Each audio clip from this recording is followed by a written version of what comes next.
tertúlia. Meu boa tarde aí para todos e todas. Hoje é dia 6 de outubro de 2012, sábado. O verbete é de número 2439. Ele tem 5 páginas, 42 logias e 8 máximos. O tema é Síndrome da Ribalta. A especialidade é parapatologia. Quem redigiu o verbete com muita classe é a nossa professora Anália. Agora, definição. A síndrome da Ribalta é a necessidade patológica da consciência mulher em obter visibilidade, poder, beleza, admiração, elogio, atenção e adulação, por meio da manipulação teatralizada, exibindo sentimento de excessiva importância pessoal. Os autopensenes da importância pessoal, a autopensenidade vitimizadora, a intrusopensenidade, a atriz ou ator fugindo dos fãs, a autoestima amplificada, a intolerância às heterocríticas, a autoconfiança ufanista, a ribalta tornando reais os delírios fantasiosos, o abuso das substâncias tóxicas, a morte por overdose, o golpe publicitário para chamar a atenção, o desconhecimento da plateia extrafísica, os autoassédios oportunistas, o suicídio branco com as sequelas paraexistenciais, a melex inevitável, a parapsicose pós-mortem. O que é engraçado é que ontem eu estava vendo um filme de uma atriz que eu conheci pessoalmente, a Lana Turner, sabe? Então tem uma que é a imitação da vida, que é justamente o processo dela na condição de atriz. E o que é que aconteceu com isso? A subida dela, as coisas que aconteceram, a vida com os filhos. Muito interessante, é justamente isso aqui. Agora, nós temos ainda argumentologia, caracterologia, com 20 características nosográficas passíveis de ser encontradas nas consciências portadoras da síndrome da Ribalta, ao modo de subterfúgios aos autoenfrentamentos evolutivos. Agora, nós temos na terapeuticologia 15 trafores úteis na substituição da síndrome da Ribalta pela postura homeostática de consim, no caso, atratora. Na remissologia de 15 verbetes, nós destacamos 5. Ator de teatrão, consciência atratora, palco existencial, estrionologia e persona bufônica. Eu chamo a atenção que a bibliografia específica tem aqui 3 interessantes aqui, 3 fontes bibliográficas. A webbiografia tem 1. Agora, a frase enfática. A síndrome da Ribalta é evidência do mecanismo de defesa autocorruptor da consciência ofuscada pelas luzes do palco, evitando recins e ressex necessárias ao cumprimento da autoproex. Você ainda sente necessidade de chamar a atenção para si, em detrimento dos outros, comprometendo a interassistencialidade? Quais recins já efetuou a respeito? Agora, nós temos aí a mega análise aí com João Paulo, são 20 itens. Fama, palco, plateia, adulação, aparência. Holofote, reconhecimento, vaidade, visibilidade, celebridade. Futilidade, imaturidade, narcisismo, estrelismo, egocentrismo. Exibicionismo, histrionismo, doxomania, sociologia e psicossomatologia. Agora, o verbete hoje, no dicionário, é proverbiologia, e eu chamo a atenção para vocês lerem com calma o argumento.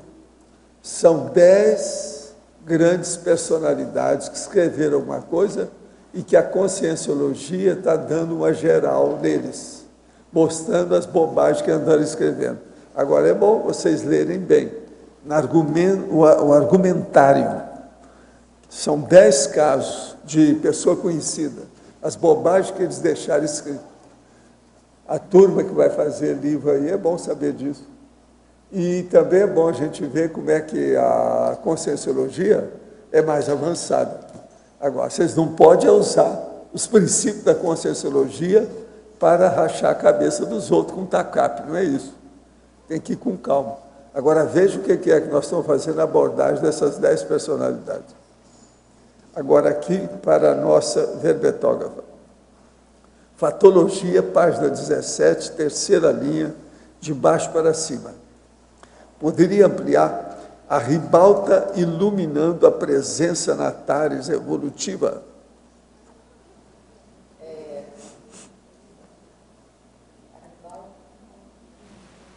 Alô? A ribalta iluminando a tares evolutiva, né? É justamente a utilização desse talento para o palco em termos de força presencial, de força de histrionismo cosmoético, e investir esse talento que ela está investindo erroneamente no palco, de uma forma pouco evolutiva, na tares evolutiva. Quer dizer, a virada, é a viragem de uma postura para outra, mas utilizando o próprio temperamento histriônico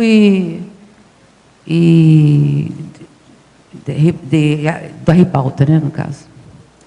Em Parafatologia, página 18, segunda linha. Poderia ampliar os autoassédios oportunistas? Ah, sim. Os autoassédios oportunistas, eles são ocasionados justamente pelas inúmeras brechas que a Consim deixa na sua psicosfera de energia em função da intencionalidade dela. Então, esses autoassédios oportunistas vêm em função das bebidas, das noites mal dormidas e da interação energética com o público, às vezes vampirizadora, às vezes sendo vampirizada pelo público, enfim, todas essas realidades, elas propiciam esse autoassédio. Em Fatologia, final da quinta linha, poderia nos explicar quais são os sinais percebidos na Consim com a autoconfiança histriônica falsa? Quais são o quê? Os resultados? A autoconfiança histriônica falsa. Agora, Fatologia, fim da quinta linha, olha aí. Uhum. Não, sim. Essa autoconfiança, ela quer saber as consequências disso? Poderia explicar quais os sinais? Os sinais desse histrionismo falso. A autoconfiança histriônica falsa é justamente, todo mundo percebe que aquela postura de autoconfiança, exatamente, se percebe que aquilo ali não é real, só ela que pensa que está enganando, mas todo mundo está vendo que aquilo ali é evidente que agora, não é real. Agora, em Fatologia, oitava linha aí, ó. Como conviver com a superficialidade das inter-relações conscienciais em plena era das supercomunicações e dos relacionamentos virtuais? Essa superficialidade das inter-relações conscienciais, elas são características da Consim, que tem a síndrome da ribalta. Ela não consegue aprofundar essas relações. As relações, elas são baseadas na sua autoimagem, naquilo que elas percebem, que elas pensam que é totalmente prioritário na vida delas. Então, elas não conseguem ter uma relação de empatia com o outro. Então, fica na superfície essas relações, desde que seja de utilidade para elas. Agora, em Fatologia da 11ª linha, logo em seguida. Quais os sinais característicos da depressão histriônica? Sim. Eu sempre me lembro, eu vou ter depressão histriônica aí por causa da Marilyn Monroe, que eu era novinha e eu era mais jovem, né? Novinha, mais jovem, e eu fiquei assim, eu fiquei muito impactada com a maneira como ela saiu da clínica. Ela foi internada com depressão, ficou algum tempo na clínica, e quando ela saiu tinha um batalhão de repórteres e mídia, e ela, hoje eu entendo, mas na época eu era muito nova, eu fiquei impactada com aquilo. Ela olhou assim para o público, colocou a mão na frente do rosto por causa das luzes, começou a chorar, encostou na parede, desceu na parede, assim. Então, foi toda uma encenação da doença dela. Depressão histriônica é isso, quer dizer, ela torna a patologia dela mais um instrumento de visibilidade, de presença, de exibição. Exibicionismo. Isso.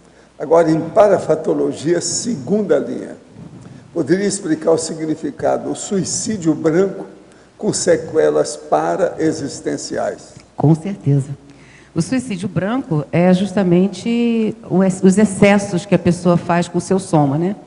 Ela bebe muito, fuma muito, dorme pouco, mantém relações afetivas sexuais inconstantes, e isso tudo promove o suicídio branco. E os efeitos paraexistenciais, né? As sequelas paraexistenciais estão relacionadas, porque isso aí ela vai levar isso, ela vai dessomar. E muitas vezes, quer dizer, eu acho que na maioria das vezes, essa postura já é resultado de várias existências, de várias repetições com o mesmo equívoco. Então, vai trazer repercussões paraexistenciais, porque ela vai trazer de novo. Ela vai fazer tudo de novo na próxima vez. Professor, estou na fase pré-TENEPS e venho fazendo experimentos energéticos, exteriorização, de maneira aleatória ao longo da semana. Sinto-me recompensando e percebo que minha necessidade de dormir diminuiu de 8 para 6 horas. Isso permite que eu acorde mais cedo e tenha um rendimento intelectual maior, sem sentir qualquer defasagem no meu soma.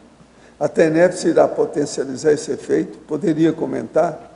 Não, a primeira coisa é o seguinte, isso é um perigo que você está fazendo. Você tem 23 anos, ele está dando aqui a idade dele, tem 23 anos. Não faça isso que você vai embirutar. Vai começar a bater pino em pouco tempo. É questão assim de 4, 5 meses a pessoa bate pino. Você não pode deixar passar de 8 para 6 horas com 23 anos. Isso aí você tem que demorar pelo menos um ano. E ver se não dá nenhum problema. Esse negócio de alguns dias não dá nada, isso não quer dizer nada. Vamos ver daqui 4, 5 meses. Você vai embirutar. Cuidado, que isso é muito perigoso. Olha bem, eu falo que o período antes do cano não é para qualquer um. Demora anos para a pessoa se acostumar. Nós não podemos mudar umas rotinas, principalmente da carga horária de sono, de uma hora para outra e cortar 2 horas de cara com 23 anos. Isso é loucura. Isso é coisa de menininho. Você está raciocinando igual recém-nascido. Esquece isso. Cuidado. Olha bem o que eu estou falando. Um projetor que desconhece a própria fisiologia do sono estará sempre aquém de uma projeção mais lúcida? Poderia comentar? Não há dúvida. Quanto mais ele entender a carga horária de sono e saber o que é hipnagogia, hipnopompia e os processos de onirismo, ele vai melhorar na questão da projeção. Lá no livro Projeciologia eu explico isso tudo lá. São os estados alterados da consciência. E é preciso estudar o processo da hebefrenia, que é os problemas todos que tem nesse caso aí da cabeça. Agora, ó, eu queria mostrar para vocês o jornal da Cognops. Está acabando de sair. E outra coisa, tem uma fotografia aqui, ó, que tem a Malo, a turma toda aqui. Impressionante a nitidez dessa foto. Você está vendo as mãos da pessoa com detalhes aqui. Impressionante. Na capa. Surgem as redes parasociais de interassistência. Hein? Aqui, de dentro? Tem o CEEC, Centro de Altos Estudos. Essa aí não é tanto, não. Mas essa aqui, ó, da frente, é impressionante a foto. Agora, ó, uma coisa muito importante que tem aqui, que eu peço a vocês para lerem, é o artigo do Amaury Pontieri, com a foto aqui do Alexandre Marchetti, que são vidas reconstruídas. É da nossa jovem Sheila Ali Gazoui, que está preparando um livro com um relato marcante sobre a sua sobrevivência na guerra de 2006, no sul do Líbano, e as transformações pessoais que vivenciou desde então. Nessa entrevista, antecipamos algumas passagens que estarão na obra. Vocês sabem, essa aqui é que ia estourar tudo lá, mulher bomba. E ela era gestante bomba. É bom vocês lerem esse artigo, uma página inteira que está aqui no jornal. Outra aqui é compreender a dessoma, desmistificar a morte. E depois tem audiobook, projeções da consciência. Sai dessa. Audiobook. Essa é a última. Tá certo? Então é bom vocês verem. Agora, outra coisa. Professor. Quero mostrar isso aqui para vocês, que eu acho que a maioria nunca viu isso. Isso aqui é a minha sacola que eu uso, saca tipo supermercado, que eu uso há 25 anos. Como a minha ficou um pouco suja, ela vai perdendo a cor. Então, a Ana Paula Firmato arranjou para mim, lá mesmo, sabe, nos Estados Unidos, que é lá em São Francisco. A marca disso é o Walker. Eu tenho essa bolsa e uso ela todo dia, o material que eu trago aqui. É uma sacola. Mas veja, faz 25 anos, ela não deformou nada. 25 anos. Ela está só muito suja, então eu pedi para ver se tem outra para poder falar com vocês. Aquela eu comprei há 25 anos, custou $70. Quando eu comprei, eu disse assim, Valdo, isso é uma loucura. Você está comprando uma saca de supermercado por $70? Que loucura é essa? Eu te arranjo uma, que não precisa de cobrar nada, a gente pega ali. Mas não é. Isso aqui é feito de metal, esse tipo de metal que entende? Que ele faz igual um pano. Isso aqui é de astronauta. Então, essa aqui é a sacola de astronauta melhor que existe. Se vocês não sabem, é bom arranjar isso, porque isso é para o resto da vida. Outra coisa, a outra que é de astronauta, eu sempre usei, que é uma pasta do 007, que chama Zero Holy Bartor.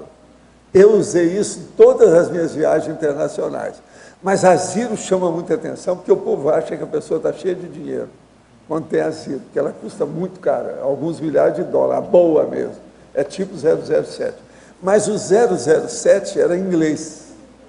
Essa aqui não, é americana. Isso aqui eu considero melhor do que a Zero do 007. Vocês estão entendendo bem? Uma sacola que está durando comigo 25 anos. Vocês já pensaram bem? Agora, ela custou $70, agora está valendo 50. Eles abaixaram o preço, já é alguma coisa. Nesses 25 anos, abaixaram $20, já é alguma coisa. Eu estou só avisando para vocês, o Walker, lembra disso, isso é uma mão na roda, tem me ajudado demais, por isso que eu estou fazendo essa propaganda toda, vale a pena. Agora, Arlindo, eu entrego então a nossa professora Anália a você. Cuidado com ela, hein? Ela sabe tudo. Hein? Anália, aqui Oi. na fatologia, a 7ª linha de baixo para cima. Sim. O ato de confundir a personalidade com o personagem. Podia dar uma aprofundada, por favor? O ato de confundir a personalidade com o personagem? Na realidade, a síndrome da ribalta é uma necessidade que a consciência tem de não viver a realidade. Ela cria um personagem para ocultar a sua verdadeira personagem, a sua personalidade, quer dizer, a sua realidade. Então, com o tempo, com a vivência desse personagem que ela criou, ela começa a perder o contato com a realidade, com a sua verdadeira personalidade. Então, esse aqui é o processo de confundir a personalidade com a personagem. Ela acaba assumindo aquela personagem como sendo ela mesma. Eu respondi? Correto. Seria uma personagem que ela criou. E ela começa a achar que ela é aquela personagem mesmo. Ela começa a acreditar naquela fantasia que ela criou. E outra, não sei, a número, na 4ª linha, não sei se já respondeu, os rompantes de irritabilidade para roubar a cena. Ah, sim, esse é típico, né? Quer dizer, eu quero esclarecer que a síndrome da ribalta, ela se aplica muito aos artistas porque estão em evidências, atores, atrizes. É muito comum em astro de rock and roll, né? De música pop, é muito comum. Mas nós, simples mortais, também utilizamos a ribalta. Muitas vezes a gente quer aparecer, a gente quer estar em evidência por por baixa autoestima, porque se sente importante, se sente amado, quando é admirado, porque por si só não consegue. Então, o que ocorre aí... Cadê? Onde é que é? Esses rompantes, eles se dão justamente por isso, para roubar a cena. É uma coisa de imaturidade. Criança. O que a criança faz quando quer alguma coisa? Se joga no chão, e chora, se irrita, chuta, enfim, para chamar a atenção para o que ela quer. A Consim, que detém a síndrome da ribalta, tem a mesma postura imatura de se irritar, de fazer escândalo, para chamar a atenção para o que ela quer. Às vezes até consegue. Também é uma forma de manipulação, como sempre, né? Tá, ok. Obrigado, hein? Anália, Oi. aqui em cima no ar, na 7ª linha, de baixo para cima, na fatologia. Sim. É na frente do que o Arlindo perguntou há pouco. O medo, no finalzinho, o medo da solidão. Como é que é isso? O medo da solidão é a causa, é uma das inúmeras causas que levam a consciência a desenvolver a síndrome da ribalta. Não parece um paradoxo?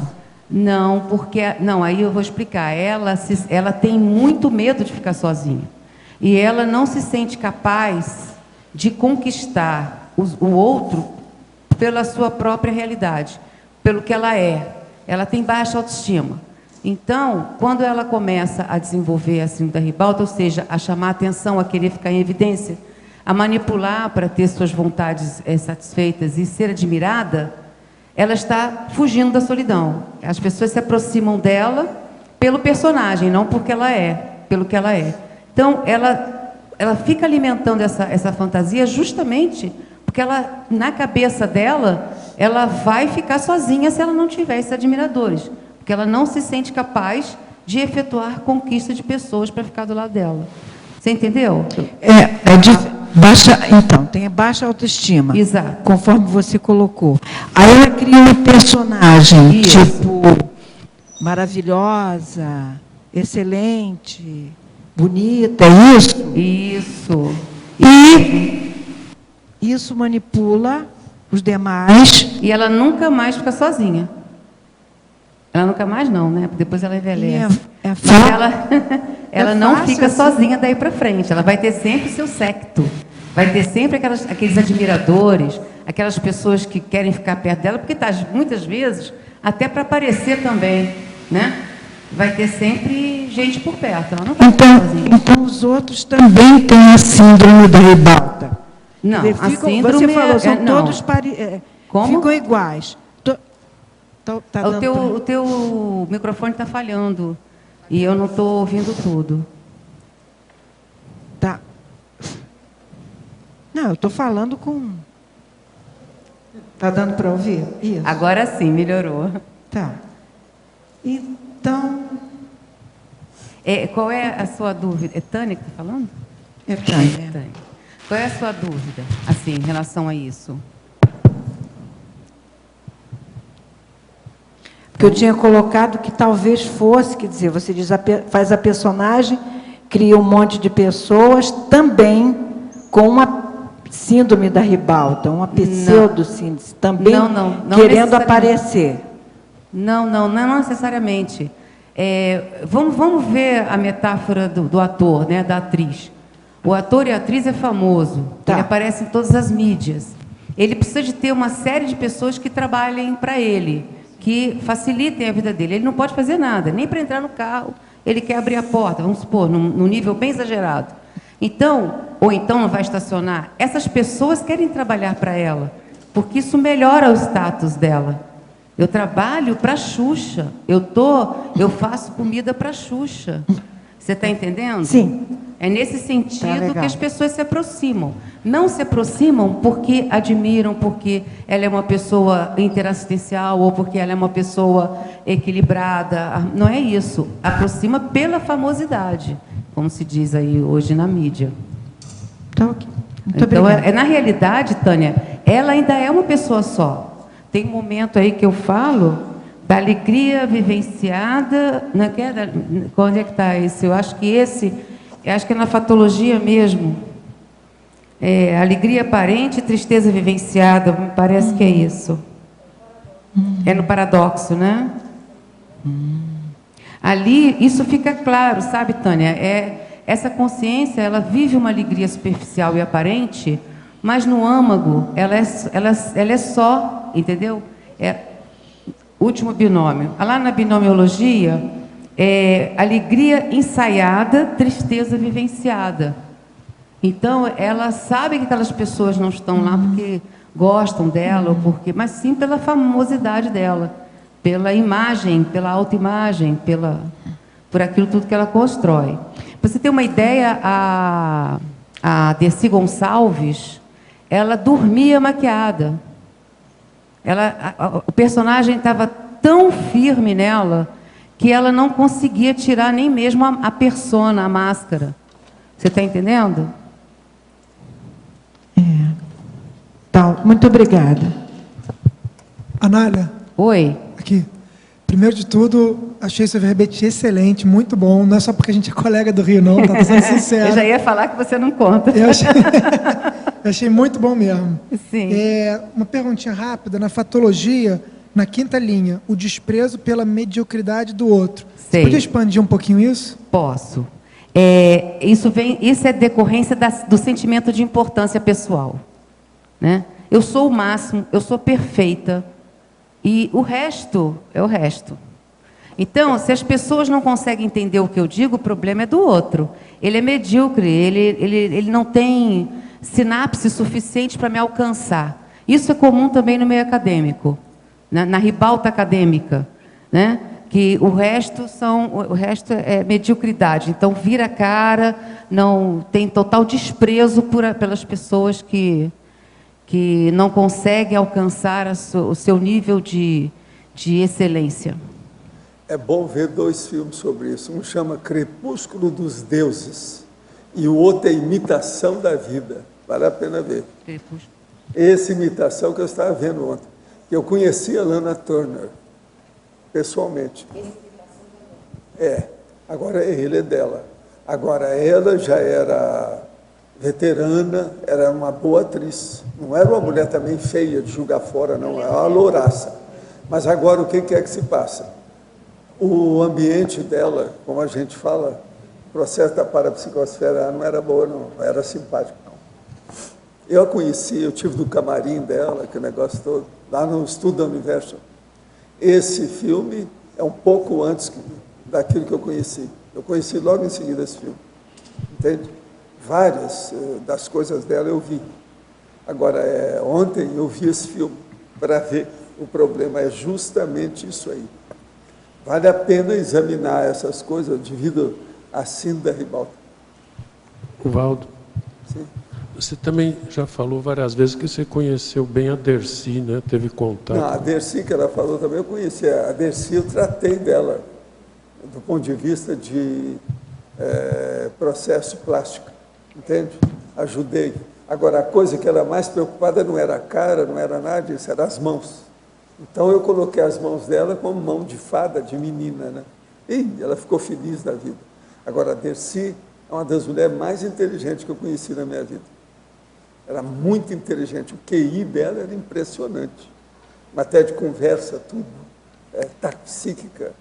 Ela era impressionante, a mulher. Agora, ela usava aquilo tudo dentro de um negócio brega, né? De propósito, né? Um besterol o tempo todo. Mas é muito inteligente. Tudo de caso pensado. Ela é terrível. O caso da Dercy, ela teve necessidade ela fugiu de Santa Maria Madalena com um circo. Foi para sobreviver. Ela é muito inteligente. Então, ela embarcou nessa por necessidade. Só que ela embarcou e ficou. Ela não conseguiu sair desse Eu tive contato métier. com ela ainda na década de 70. Ela viveu mais de 100 anos. 104. E agora as mãos estavam bacanas que eu fiz. Não brinca, O senhor que tratou, né, professor? Ela era muito preocupada porque as mãos, você sabe, o dorso das mãos, as costas, mostra a idade da pessoa. Anália, Oi. É Silvana aqui no ar. Oi, Silvana. Eu acho que você ainda não falou esse tópico ainda. Na fatologia, página 17, a terceira linha de baixo para cima, você fala aí os posicionamentos pessoais sob as luzes da evolução. Como é que é isso em relação à síndrome da ribalta? Na patologia? Ah, tá, no final, é no final. Os posicionamentos pessoais sobre as luzes da evolução. Aí eu estou fazendo um contraponto com as luzes da ribalta, né? Porque as luzes da ribalta são aquelas luzes que ficam no chão do palco e aquele canhão que fica de cima direcionada para o protagonista, para o ator principal no palco, né? Então, a pessoa não quer sair do foco da evidência, que a gente chama de canhão, né? O canhão, que é aquela luz redonda e grande. Canhão de luz. Canhão de luz, que a pessoa fica ali no meio. E então, qual é a proposta aqui nos posicionamentos pessoais? As luzes da evolução seria a iluminação extrafísica, a intimidade com a equipe extrafísica, a intimidade com os amparadores, transferir, sair do canhão de luz e entrar na luz extrafísica, na multidimensionalidade, para promover a evolução. A evidência não é uma coisa ruim. O histrionismo cosmoético, ele ajuda muito na hora da TARES, muito.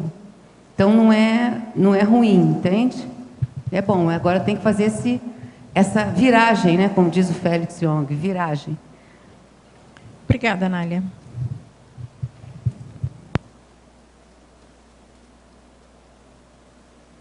Ok? Valdo, no Proverbiologia, aqui do dicionário, no praemissum, na última linha, paremiologia, você poderia explicar o que é isso? Onde que está isso aí? No praemissum, no última linha, paremiologia. Paremiologia, você nunca viu falar o que é isso, né? Eu já vi. Você sabe o que é, Arlindo, você que é o homem do dicionário? Lê aí para ele, paremiologia. Paremiologia é tudo que diz respeito a provérbio, anexim, ditos populares, axiomas que o povo fala, máximas que o povo fala. É esse conjunto que chama paremiologia. Isso já existe há muito tempo, não foi eu que criei, não. Agora, vê aí no seu dicionário, o que está falando?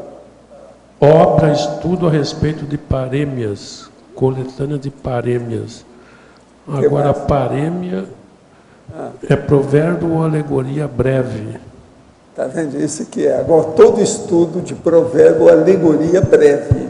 É isso tudo que eu estou falando. Anexim, axioma, dito popular. Você está entendendo? Então, é justamente isso aqui. O nome que eu coloquei é um nome que o povo, se eu colocasse paremiologia, ninguém ia entender. Então, eu coloquei proverbiologia, que é a mesma coisa lá no fundo. Entende? Entendi. Agora, leia aí esse argumentário para você ver os 10 que eu estou falando. Já li. Só isso aqui já vai valer o dicionário. Entendi. Para mostrar as bobagens das grandes cabeças, através da conscienciologia.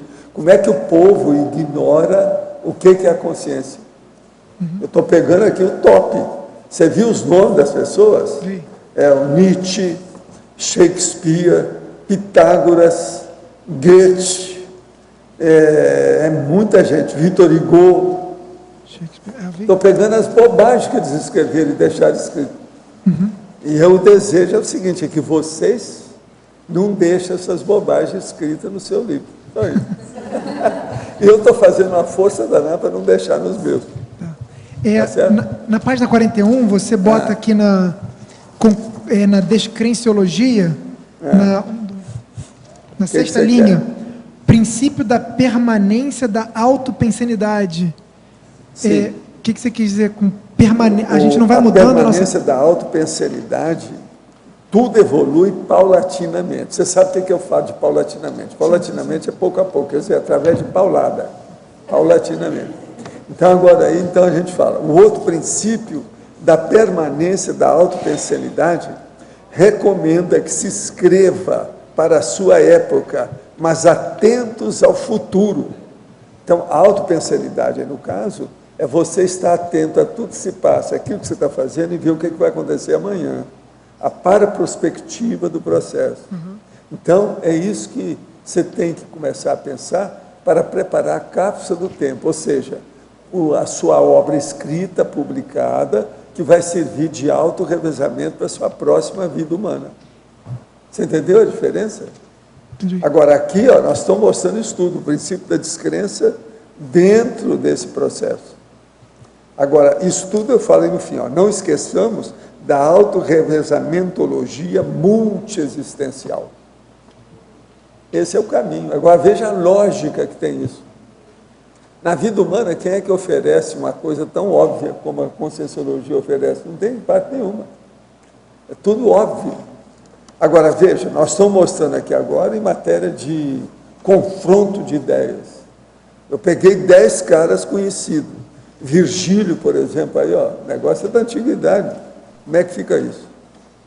Isso é antes dessa nossa era que esse cara viveu. Agora, tem uns aqui que não são tão conhecidos. Por exemplo, o Thomas Fuller. Mas esse é um negócio sério, um autor britânico, muito sério. É um dos únicos que eu estou colocando que não é muito conhecido. O José Ingenieros é um argentino. Eu fiz para mexer com a turma aí da Cris, o capitão, etc. Tal, que é a turma da Argentina, também está aí no meio. É. Agora, veja bem o que eu estou falando. Olha bem o confronto que eu fiz. Isso aqui é um verbete que é para... É aquilo que nós vamos fazer para explicação. A pessoa pensar. É o processo do debate. É isso que nós precisamos de fazer com a revista dos sábios da Conscienciologia. Está certo? Que vocês sabem, nós já estamos escolhendo um nome para ela. Parece que já está com um nome, talvez vai ficar. Vamos ver como é que fica isso. Que a gente escolheu um lá, que talvez vai ajudar. É um nome sobre paradigma. Entende? Interparadigmas. Talvez seja esse nome. Vamos ver como é que fica aí, o que a turma vai achar. Que assim dá para a pessoa pesquisar, debater, discutir. Não é isso? Anália, Silvana novamente. Eu tenho uma curiosidade aí. Nós temos conversado, e você já falou assim, sobre a sua atuação em vários segmentos aí desse meio artístico, né? Sim. Então, eu gostaria que você falasse um pouquinho como era você nessa época, se você já tinha assim, algum conhecimento em relação ao extrafísico, quando foi que você deu essa virada e se... Eu vou ler para você. Parabéns pelo verbete. O que inspirou você a redigir esse verbete?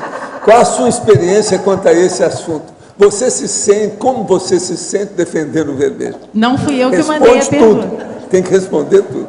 Então, Anália, aí você aproveita, mas não fui eu que mandei a pergunta, tá? Não tem problema, não. E assim, se você era muito crítica com você, por isso que você saiu do meio, o que aconteceu de fato?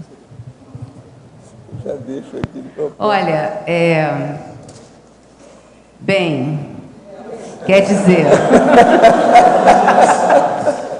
Bom, olha só. Não saiu. Foi isso, entendeu? Não, é o seguinte, esse verbete, eu conheci a Conscienciologia em 92. E eu não estava mais fazendo teatro. Quem me tirou do teatro está aqui do meu lado, foi minha filha. Quando eu tive minha filha, eu achei que eu deveria dar mais atenção, era uma responsabilidade, assumi essa responsabilidade e não vi uma forma de fazer as duas coisas, teatro e minha filha. Então, optei por ela, me dediquei a ela. Mas quando eu fui mas eu não saí da ribalta, entendeu? É por isso que eu escrevi o verbete, foi por isso.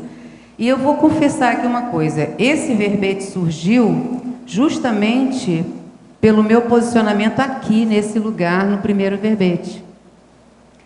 Porque eu achei que eu já tinha superado a ribalta, que eu já não estava mais preocupada com isso, e percebi que não, que quando eu fiquei aqui nesta ribalta, aquele sentimento, de uma certa forma, voltou. E eu pude vivenciá-lo aqui.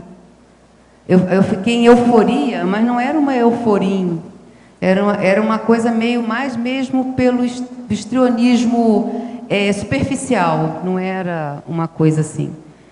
E eu sou uma boa atriz, eu não nego que eu sou uma boa atriz, mas agora eu estou realmente focada em mim mesma, estou buscando me autoconhecer, estou querendo superar, estou superando esses traços e também já sei as origens dele. E o teatro entrou na minha vida justamente porque eu me formei em Direito e fui fazer letras, que era o que eu queria fazer, tinha um grupo de teatro, eu fui fazer o teste para o papel principal, sem nunca ter estudado, e o primeiro papel foi meu, sem menor problema. Cheguei lá, arrasei.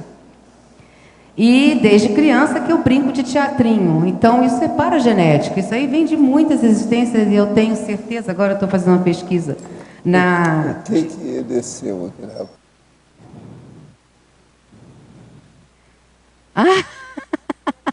Eu já falei isso. É impressionante como eles são parecidos. Eu ia perguntar para ele se ele não esqueceu de colocar Maia no nome. Eles são muito parecidos. Então aí eu estou fazendo agora a pesquisa justamente da paragenética, de outras vidas, estou fazendo uma pesquisa autorretocognitiva para identificar a origem disso tudo. Então vai passo a passo, né? Vai uma coisa de cada vez. Olha, eu conheço a peça há muito tempo, lá do Rio, tá? Ela é fora de série. Agora aqui em efeitologia, poderia comentar os efeitos nosográficos da superficialidade consciencial? Ajeita isso. Está no efeitologia. Ah, tá, já achei. Os efeitos nosográficos da superficialidade consciencial, sim. Nós somos consciências, logo todo mundo sabe disso, mas essa superficialidade, esses efeitos, está relacionado justamente com ficar na superfície, né? Não aprofundar em si mesmo, não buscar a causa, o porquê, não se conhecer no sentido conscienciológico. Então, quando você fica na superfície, quando você está mais preocupado com o seu corpo, se você está com tudo no lugar, se aquela roupa está chamando bastante atenção, se tem bastante brilho, se você vai ficar meio perdida na multidão, você tem que encontrar uma forma de se destacar para você aparecer mais, para que todos vejam você.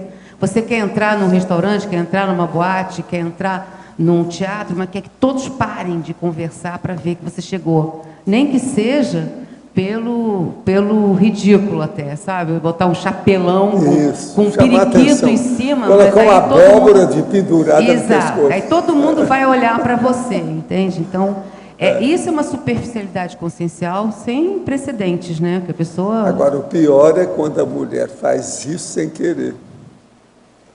Eu tinha uma namorada, quando o moço lá no Rio, que era assim. Eu entrava no bistrô, as conversas paravam toda hora que eu entrava com a mulher comigo. Ela tinha sido maneca na ocasião. Depois parou. Já tinha uma certa idade, mais de 30 anos, mas agora tinha pose, sabia andar, era um problema. O macete é saber andar no salto, né? A força presencial é uma salto. coisa de doido. Isso é uma coisa séria. E isso é paragenético, essa força presencial. A pessoa não cria isso numa vida. Cria, não. É aquilo que eu falo, precisa de muitos corpos. O cara perguntou para assim, precisa de uma multidão para fazer uma força presencial. Quer dizer, uma multidão da própria consciência. Da própria consciência, várias vidas repetidas. Um monte. Agora aqui, em sindromologia, gostaria que explicasse a síndrome do estrangeiro no contexto desse verbete. Muitas vezes a SEST é confundida com sociofobia, esquizofrenia, autismo. Certo. A síndrome do estrangeiro, a síndrome da ribalta, pode ser um mecanismo de defesa para quem tem síndrome do estrangeiro. Porque a síndrome do estrangeiro, nós temos aqui a autora da teoria aqui, a nossa professora Malu, se me esclarece se eu estiver falando alguma bobagem, por favor. Mas a síndrome do estrangeiro é justamente a sensação da pessoa não estar adequada naquele contexto. Ela se sente inadequada, ela se sente fora, out, né? Daquela situação. Então, a síndrome da ribalta pode ser um mecanismo de defesa no qual ela vai conseguir entrar naquele contexto, a partir da criação de uma personagem, que não é ela, mas que está no gosto popular, que vai estar inserido naquela realidade.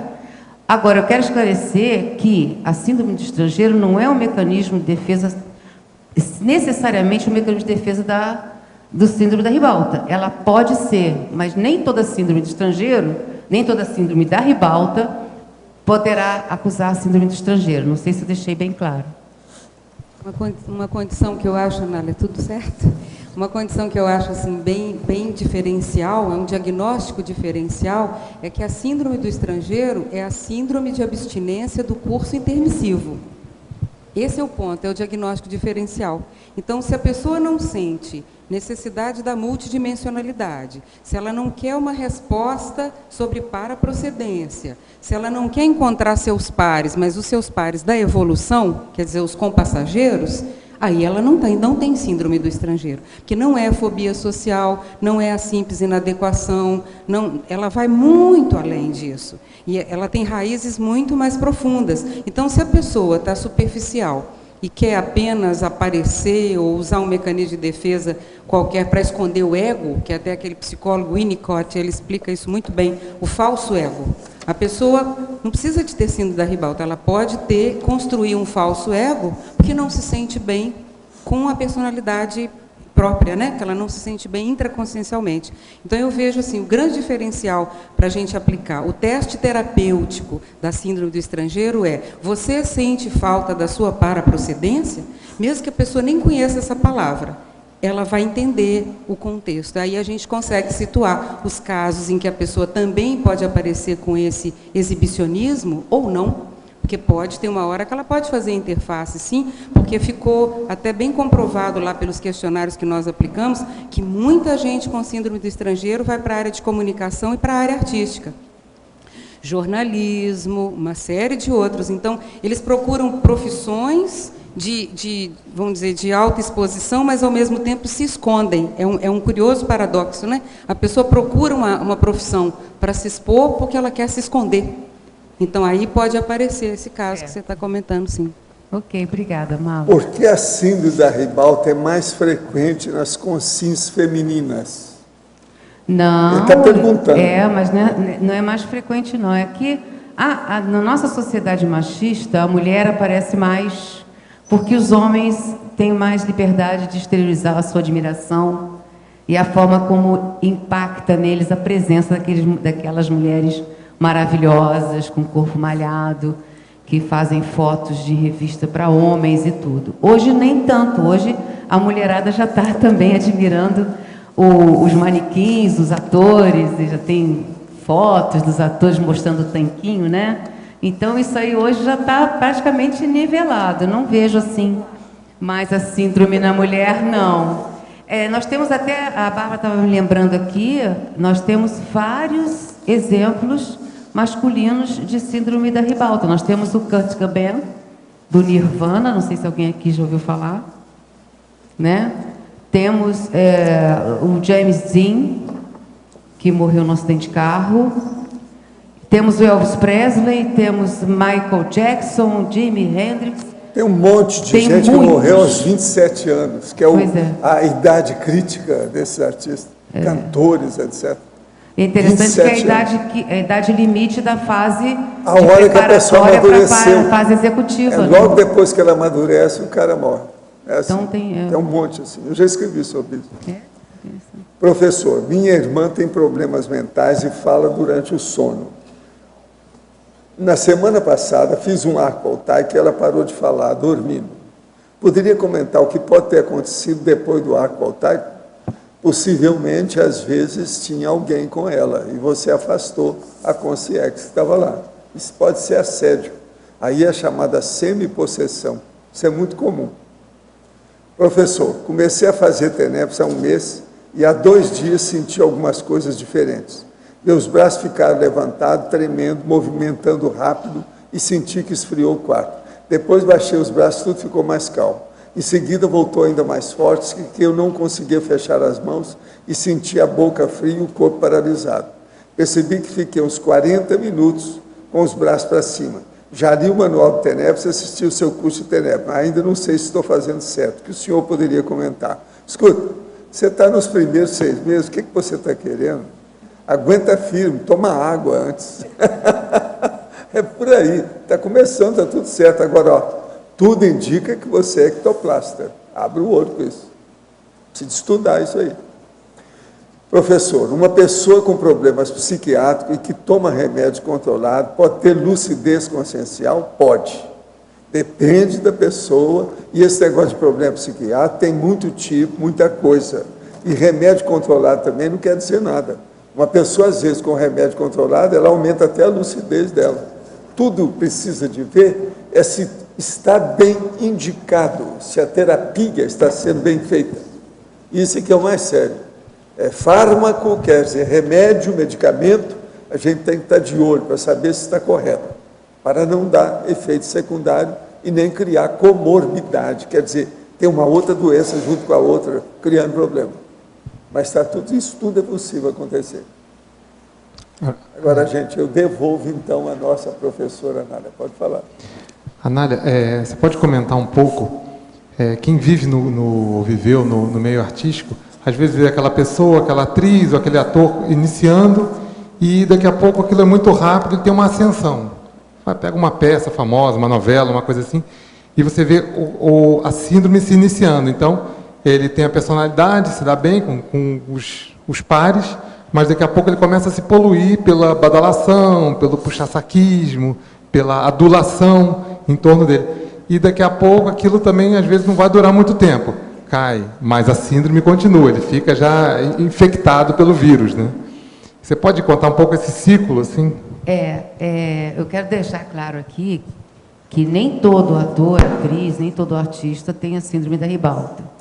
Nós temos exemplos de atores e atrizes de maturidade inquestionável, como a Fernanda Montenegro, o Tony Ramos, pessoas totalmente equilibradas. Até no rock and roll nós temos a Pitty, que também é muito equilibrada, inteligente, o Frejá. Então, nós temos uma série de nomes de pessoas que estão nas artes, no teatro, no palco, na música, mas que mantêm o equilíbrio, mantêm a maturidade, até evolui. A gente observa, eu fiquei impressionada com a entrevista da Pitty, na Gabriela. Ela é leitora compulsiva, ela lê tudo, quer dizer, não tem muita criticidade na leitura, porque ela lê de tudo. Mas, enfim, esse processo aí a gente vai ter que cruzar com outro verbete, a consciência manipuladora, né? Porque tem muita vez de manipulação. Esse meio tem muita manipulação e as pessoas fazem qualquer coisa para estar em evidência. Quando elas fazem qualquer coisa para estar em evidência, inclusive abrindo mão dos seus princípios, das suas crenças, no sentido do seu código pessoal, não de cosmoética, mas de ética, né? Então, quando ela faz isso, é porque ela está com a síndrome. Ela prioriza a qualquer preço a evidência. Isso já é patológico, né? E isso acontece demais no meio artístico. Esses atores, essas atrizes que começam a fazer teatro, por exemplo, eu fiz uma peça chamada, até vi aqui outro dia na tertúlia, vocês comentaram sobre a guerra do contestado, aqui no Paraná. E essa peça, eu fui a protagonista dessa peça e quem financiou foi a Perdigão, que é aqui do Paraná. Isso foi antes dela nascer, no início dos anos 80. E essa peça foi muito divulgada, foi muito trabalhada e tal, e eu me saí muito bem. Eu tenho muitas vidas fazendo isso para mim, era de uma facilidade, nunca fiz nada tão fácil como teatro. E fui chamada diversas vezes. Você se destaca, num determinado momento você se destaca, e tem sempre olheiros, né? As pessoas que vão assistir a peça, para procurar ali um ou outro personagem, um ou outro ator interessante, ele vai lá e te pinça, né? Te chama para fazer teste na Globo, teste aqui, teste ali. Você fica todo empolgado com isso e vai. Eu não fui porque eu fiquei grávida, mas o telefone não parou depois dessa peça. Muita gente me chamou. Mas eu estava para ter a Bárbara, tive a Bárbara, não fui abrir mão. E, então, o que acontece? A pessoa vai, e quando chega nesse meio comercial, que não é mais o teatro é mais intimista, mais cauteloso, mas esse meio mais de massa, massificador, começa a surgir as propostas. Ah, você vai ter que fazer isso, você vai ter que fazer aquilo. A pessoa faz qualquer coisa, desde que ela consiga aquele papel naquela novela que vai destacar ele. Se ele não tem talento, João Paulo, não adianta. Se ele não tem talento, ele vai ter que fazer concessões e se colocar na posição de manipulado o tempo todo, até... Porque se ele tiver talento, ele vai continuar, ele vai conseguir, ele vai crescer e vai conseguir. Mas essas famosidades assim, relâmpagos, você pode contar que tem alguma coisa errada aí. Ou é filho de atores, ou é parente de atores, entendeu? Enfim, ou faz algumas concessões espúrias, se coloca na posição de manipulado. Então, é isso. Respondi. Agora, existem muitos atores e muitas atrizes que são muito inteligentes. Sim. É muita gente superdotada nesse sou meio. uma, professor. Pois é. Você parece que é uma. Uma outra que a gente está vendo aí é a Maria Paula, aquela que esteve aí. Ela vai até aparecer aí de novo. Ela está sempre em contato com a gente. Ela é uma cabeça, uma inteligência, o QI dela. Ela é impressionante. Mas você vê que ela não é do tipo que corre atrás da evidência. Não. A evidência ela veio, está ela agora tem evidência. Ela no veio livro. aqui para me pedir, para saber o que é que ela deve aceitar, o que não. Pois É tanta coisa em torno dela que ela não quer saber. Mas pelo talento dela. Já está saturada. E ela agora está querendo escrever um livro. Escrever. Junto com a Graça. Coisa séria. É. Entende? É. Legal. Eu Anália. estou sempre em contato agora Oi. com as coisas dela. Desculpa. Anália, ali na fatologia você colocou os laços afetivos com o perigo eminente. Peraí. Eu, Sim, os laços afetivos com com o perigo iminente. Isso. Poderia falar alguma coisa? Sim. Tem uma característica também a Bárbara estava me falando, mas isso aí está muito generalizado. Eu falei, não quer dizer que uma pessoa só vai ter tudo isso, né? Mas são características que você pode evidenciar em alguém. Esses laços afetivos com o perigo é o seguinte: o sonho de todo narcisista é ser imortal, certo? Ele quer entrar para a história, ele quer ser lembrado para sempre. Então, o perigo iminente, ele coloca esse risco em evidência. Então, olha, você vê o James Dean, por exemplo, ele corria muito de carro, muito. Ele adorava correr de carro. Ele morreu num acidente de carro, até hoje se fala em James Dean. A criança tem 10 anos, conhece James Dean, né? Então, ele se imortalizou pela morte trágica, jovem. Esses atores, esses cantores que morrem com 27 anos, a Janis Joplin, até hoje se fala, em Jimi Hendrix, até hoje se fala, né?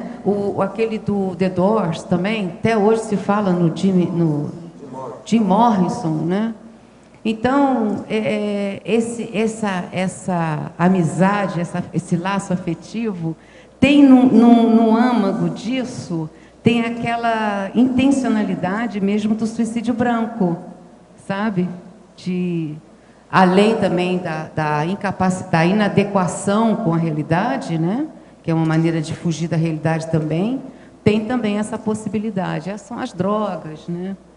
E corridas de carro. A Bárbara falou que tem até os namorados que batem nelas, né?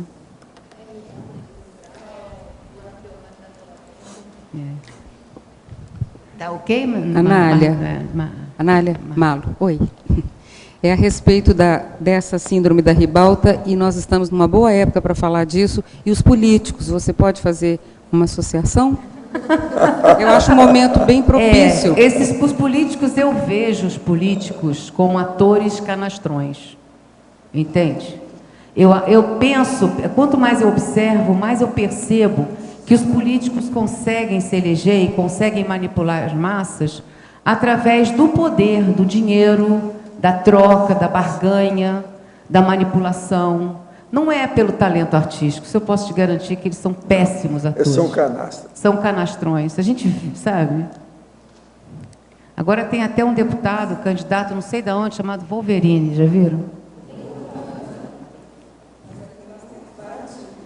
Mais interessante. Baratinha é show, se veste de barata, lá na Avenida Brasil. É uma então coisa muito mais divertida. Eu não incluo políticos na síndrome da ribalta, porque não vejo bem por aí, não. Anália, Oi. você podia aprofundar no polinomiologia, página 18, primeiro polinômio, palco, coxia, proscênio e ribalto. Polinômio. Palco, coxia... Proscênio e ribaltas. Primeiro polinômio. Palco, coxia, proscênio e ribalta. O polinômio é o palco, né? A coxia é aquela parte imediatamente contígua ao palco. É onde a gente fica aguardando para entrar em cena.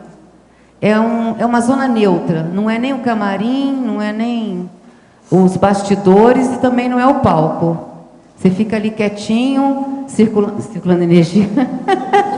Você fica ali quietinho, relaxando, respirando, para poder, recebendo lá o personagem, né?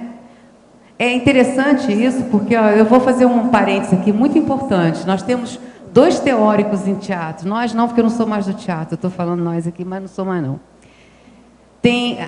São 2 teóricos importantes. Um é Stanislavski, russo, e o outro é Brecht. O teatro utiliza, todos os cursos de teatro utilizam essas 2 teorias, essas 2 vertentes. O Stanislavski, ele defende a tese de que o bom ator incorpora o personagem. Ele sente igual o personagem e vivencia a dor do personagem, para que ele possa convencer a plateia daquilo. E o Brecht diz que tem que ter um distanciamento, que o ator é um imitador do personagem. Ele cria o personagem, imita, mas não se envolve. Eu trabalhei, estudei em cima de quem? Lógico, Stanislavski. Que é a incorporação, que é a psicofonia. Exatamente. E ele é que é o correto. Gente, o Brecht era piradão. Gente, olha, é impressionante. Sabe o que acontecia? Quando acabava a peça, a maior parte das vezes eu não tinha muita lucidez do que tinha acontecido, como é que eu falei a fala toda, como é que eu não esqueci. Outro falou com você. Então houve aí O outro falou no seu lugar. Exatamente, olha só o risco É disso, o perigo disso. Agora, veja, isso é que é a semi-possessão. Eu estudei em Hollywood. Agora, está precisando a gente ver as outras artistas aqui. Hoje tem vocês 2, mas está faltando a Maria Ângela. Está entendendo? A Maria Ângela seria bom falar. Você sabe que a Maria Ângela também era artista, era cantora, mas ela tinha timidez, então ela cantava de costa para o público. Então essa não tinha síndrome da ribalta. Então ela não tinha síndrome da ribalta. Hoje não, hoje ela domina tudo, fala demais, e dá curso e tudo mais. Impressionante. Deixa eu acabar então de responder o Arlindo, hein, Arlindo? Então o palco tem a coxia e aí vem o proscênio. O proscênio é o lado direito ou o lado esquerdo da boca de cena, certo? Que fica... A boca de cena é a parte da frente. O proscênio direito é o lado direito, o proscênio esquerdo é o lado esquerdo. E a ribalta são as luzes em cima da boca de cena, que é onde fica o ator principal. Lugar preferido da pessoa que tem a síndrome da ribalta é a boca de cena, embaixo daquele canhão de luz. Tá bom? Os holofotes, os spots. Os spots. Eu consultei no WAIS aqui no WAIS não está tão preciso assim, você explicou bem melhor, porque ele não explica assim, é bem superficial, você explicou melhor, tá ok. Então eu sou melhor que o WAIS, tá vendo? Deixa eu contar uma história para vocês que é muito interessante. Quando nós estávamos ensaiando a Guerra do Contestado, eu fazia uma prostituta francesa que veio acompanhando o seu namorado, um fotógrafo francês que veio fotografar aqui a guerra.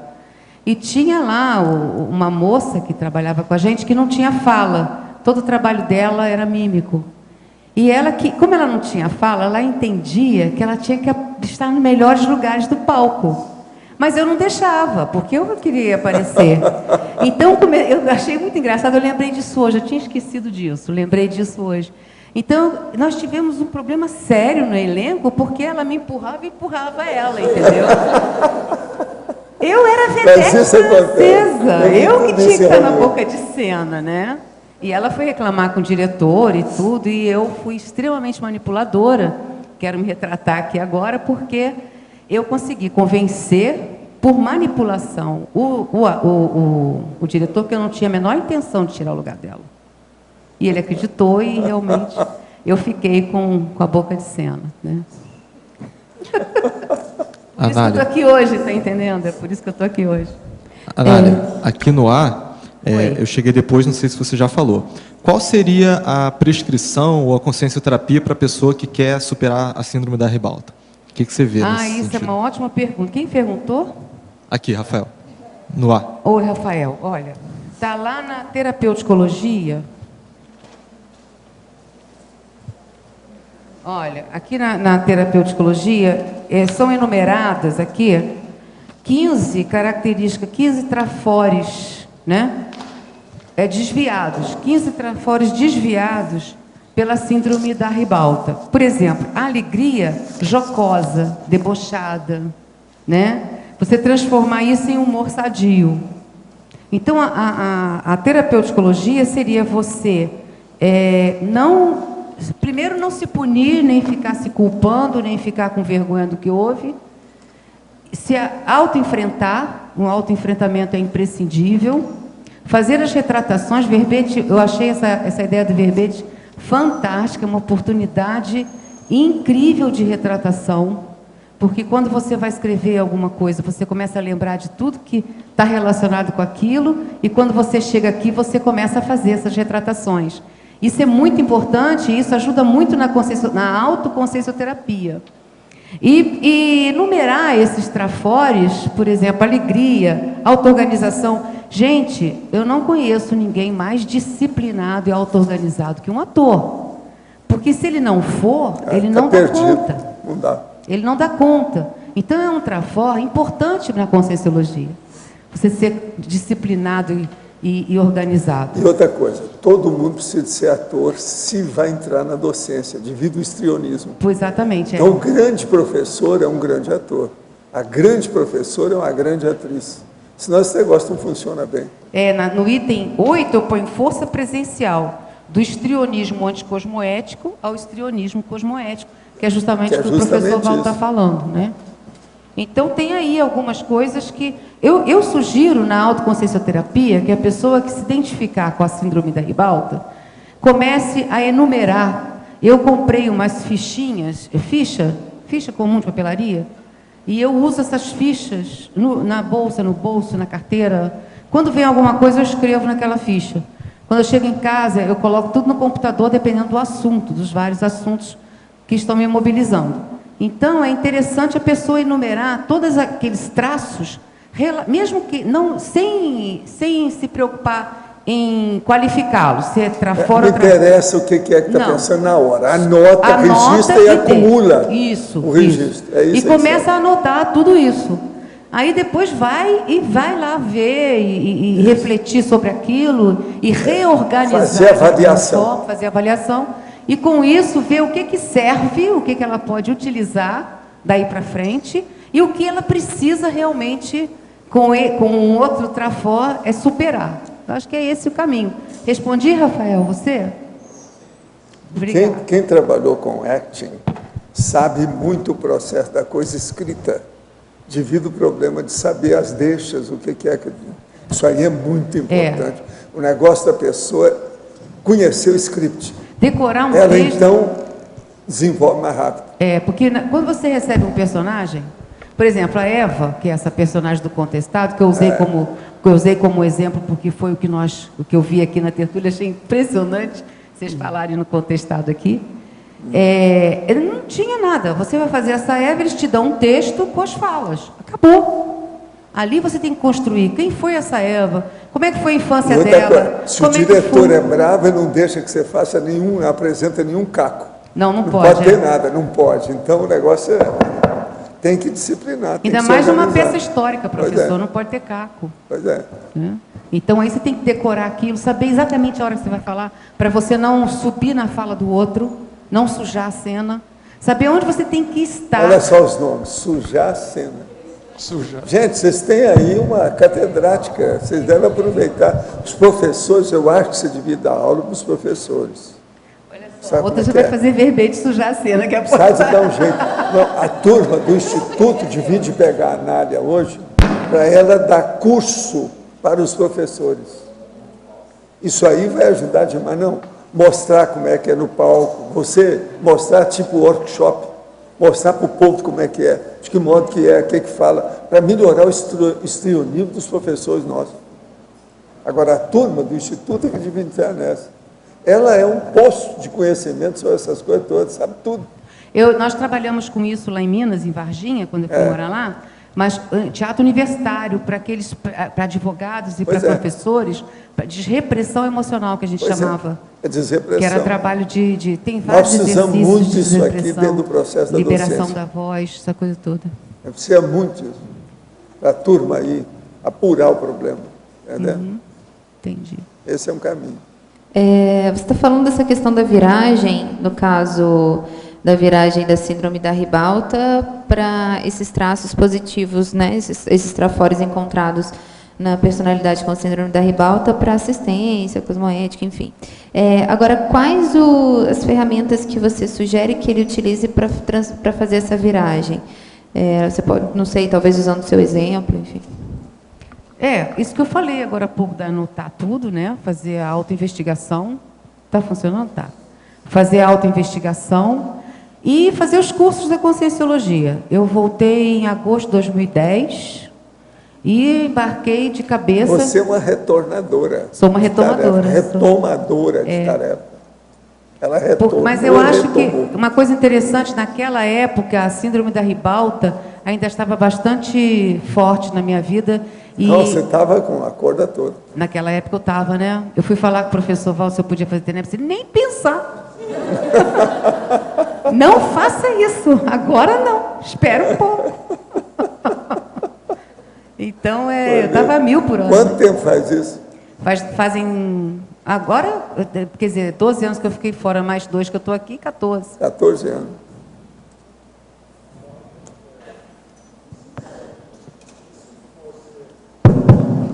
Falou de Hollywood, da incorporação, se podia dar uma geral, porque... O caso é o seguinte, por exemplo, em Hollywood, uma das coisas que eu estudava, e aí os próprios atores, os diretores, esse povo todo se interessava por mim por causa dessa história. É eu ver quem é que ficava, pelo processo da parapsicosfera, quem é que ficava incorporado. Agora, o melhor é a hora que havia incorporação, que havia uma psicofonia, com uma subjugação, no caso, que caminhava para uma possessão, mas benigna, está entendendo? Com uma consciência avançada, evoluída. Aí mudava tudo. A pessoa sai de baixo. Agora, a coisa mais séria que tinha é a hora que aquilo acontecia com um figurante, que é um personagem secundário dentro do filme. Está entendendo? Então eu chamava atenção, eles mudavam o cargo, a função, o nível, mudava, passava para o primeiro plano. Isso era impressionante a gente ver. Homens e mulheres. Agora, eu vou te contar, as mulheres são sempre melhores, eu acho. Sempre melhor. Ela pode ser, às vezes o temperamento dela não é bom, ela às vezes não é tão bonita, mas o processo, o problema feminino, o charme, é um problemão. Aonde aparece o charme feminino, muda tudo. É o psicossoma. Não é um processo de poesia, o povo fala muito em poesia, não é não. O problema é de abordagem correta das realidades. Val, tem algum filme assim que a gente possa alugar, assim, possa ver, que você acha que o personagem, algum personagem está com uma semi-possessão benigna de uma consciência mais evoluída? Aí você precisa de ver com calma que tem uma porção deles. Tem um deles que é seríssimo e o cara era assim, Gregory Peck. Mas tem que ver qual filme que é que tem. O homem era uma fera, esse cara. Entende? Eu nem sei se ele vive. Pois é, acho que ele já morreu, né? Já dessomou. Mas esse era uma fera, entendeu? Agora, outra coisa, ele era sério. Ele era tão assim natural em certos processos dele que ele era aquela pessoa, ele não era um personagem. Ele era aquela, não tinha jeito. É assim que a gente via em Hollywood. Isso era impressionante. Entendeu? Agora, você tem que lembrar uma coisa. Agora, minha opinião, aí, minha visão do conjunto da história. O palco, ele é ótimo, mas a coisa mais séria é a atmosfera, é o holopensene. Então, por exemplo, nos estúdios de Hollywood, a pessoa rendia mais do que fora, porque o ambiente já estava acumulado, muita energia, aquilo tudo preparado. Você não acha que isso é importante? O holopensene, eu falava isso, o povo custava entender. Falei assim, ó, na hora o palco vai ser diferente, você devia ver onde é que vai ser feito isso. Vamos ver o cenário do filme, vamos examinar por aí. Ó, um cara que também devia estar aqui hoje é o nosso amigo, que estudou lá. O Leandro devia estar aqui para ver. Você já conversou com o Leandro? Pois é, o Leandro eu vou falar com ele para conversar com você. Ele não é bom, ele é bom porque ele é bom no script, ele é bom na redação. Ele estudou muito isso, todas as dicas, diálogo, deixas, etc. Tal. Dentro dessa questão que o senhor está falando, também tem muito, no próprio teatro, quando se está preparando alguma peça, enfim, o diretor leva os atores para o palco, onde vai ser apresentado, para que eles absorvam o que seria a energia, no caso, do próprio palco. Agora, ó, a filmagem é que é o bacana. A filmagem engole tudo nesse setor, que cria a atmosfera do processo mais sério. Às vezes é no tempo. Por exemplo, uma das coisas mais importantes que eu vi, assim, uma bobagem, né? Uma coisa secundária, mas foi importante para eu ver, foi que nos estúdios da Universal, na ocasião, tinha uma árvore, onde eu já tinha enforcado tudo quanto era personagem, de 50 filmes. Você chegava lá no ambiente, se sentia que alguém estava sendo enforcado. O ambiente estava carregado na árvore, a árvore era a mesma. Isso é impressionante, gente. Você está entendendo?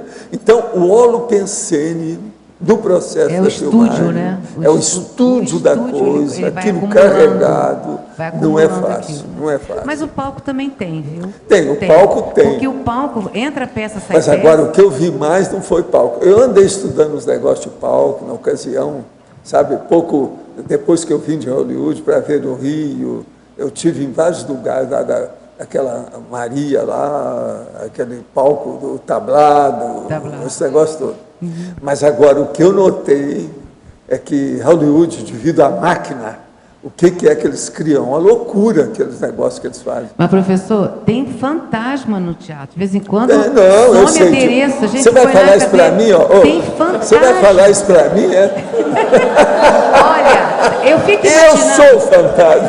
Professor, olha só. Você há de ver, eu lá nos estudos da Universal, saía do corpo e ia ver o estúdio pelo palco, pelos bastidores extrafísicos. Isso, minha filha, é que eu aprendi demais. Eu lembro que havia os Monsters, sabe, esse negócio, os Monsters, a turma lá aquele negócio todo. Então, o ambiente daquilo era horrível. Mas, professor Valdo, isso também, tanto que tem muitas histórias de filmes que morreram muita gente na gravação, por exemplo, O Exorcista, mas tem coisa que é falta de morreram. cabeça dos diretores. Igual o Alamo, por exemplo, matou todo mundo de câncer com o tempo. Lá, Alamo. Mas sabe o que eu acho assim fantástico? Que eu percebia, sem conhecer a conscienciologia, mas eu percebia, até porque eu trabalhava energia. Eu trabalhava, sem saber que estava trabalhando energia, eu trabalhava energia. E quando a plateia cheia, a carga energética que vem em cima de vocês, não tem ideia. Impressionante tudo. Vocês não têm ideia. Aquilo bate no cardiochakra, porque é tudo psicossomático. Você está trabalhando com o emocional daquele povo. Você está mexendo com o emocional, está mexendo com o alter ego daquele povo lá, com as fantasias daquele povo. Então, aquela energia vinha, mas me pegava aqui no cardiochakra, que às vezes até me faltava ar. Então, aquilo ali acontece ano após ano naquele teatro, com várias peças, e aquilo vai impregnando ali. Entra num teatro vazio, vai fazer psicometria de um teatro vazio, preferencialmente na coxia. Os mais fortes que eu encontrei depois de Hollywood foram os teatros de Londres. Em Londres o negócio é impressionante. São bem Porque mais antigos que os nossos. Lá parece que hoje se considera que é a capital do teatro. Né? Não tem dúvida. Agora lá é impressionante. Oi. Tem um caso de assimilação somática. Tem uma filha que é médica, ela uma vez estava na Inglaterra fazendo um curso, e ela foi colega do Fábio Assunção, e ele passou mal, ela teve que atendê-lo, e ele tinha ele tinha feito aquele papel de Jesus Cristo, aquelas que ele andou fazendo. Ele tinha feito uma assimilação que a camisa estava como se estivesse toda com sangue assim na frente. Eu não sei se é possível alguma coisa similar, não encontrou nada somático. Não, isso eu nunca vi, não. Isso eu não presenciei. Achei muito sério, né? Para chegar a assimilar, sério, de ficar... Mas o Fábio, ele tem uma série de problemas também, né? Ele tem muitos problemas, não só de drogas, mas ele tem problemas emocionais graves também, psicológicos também. Tão bonita, né? Anália, na página 20, o item 10, impetuosidade. A reflexão favorecedora do gênio artístico. Você poderia explicar um pouquinho? Página 20? Página 20, o item a 10. reflexão favorecendo o gênio artístico. A impetuosidade, certo? Isso. É o que você quer saber? Quer que eu aprofunde? Explicar. A impetuosidade é quando a pessoa é impetuosa, ela faz sem pensar, certo? Ela toma as atitudes, ela tem um comportamento, ela tem uma leitura, tudo é precipitado, é impetuoso. Vamos para São Paulo, são 11 horas da noite, está cansado, vamos para São Paulo? Vamos, não sei o que eu tenho para fazer amanhã. Então, isso aí favorece o gênio artístico, porque o artista, ele tem que sentir muito mais do que pensar, entende? Ele tem que fazer rapport com psicossomática. A arte é psicossomática. Por isso que ela não favorece a conscienciologia, que é mental somática. Por isso que a gente tem que abrir mão da arte. E eu só consegui abrir mão realmente quando eu vi que eu não ia caminhar se não abrisse mão da arte. Então é aquela visão emocionalista, psicossomática de tudo. E a impetuosidade favorece isso, porque você não precisa refletir sobre nada, você vai fazendo, tá? Isso é o uso, então, do parapsiquismo? Hein? É o uso do parapsiquismo? Não, o contrário. O contrário? Isso é imaturidade. É justamente... Não, o parapsiquismo, a consciência ela pode ser parapsíquica e não ter maturidade, isso não tem nada a ver.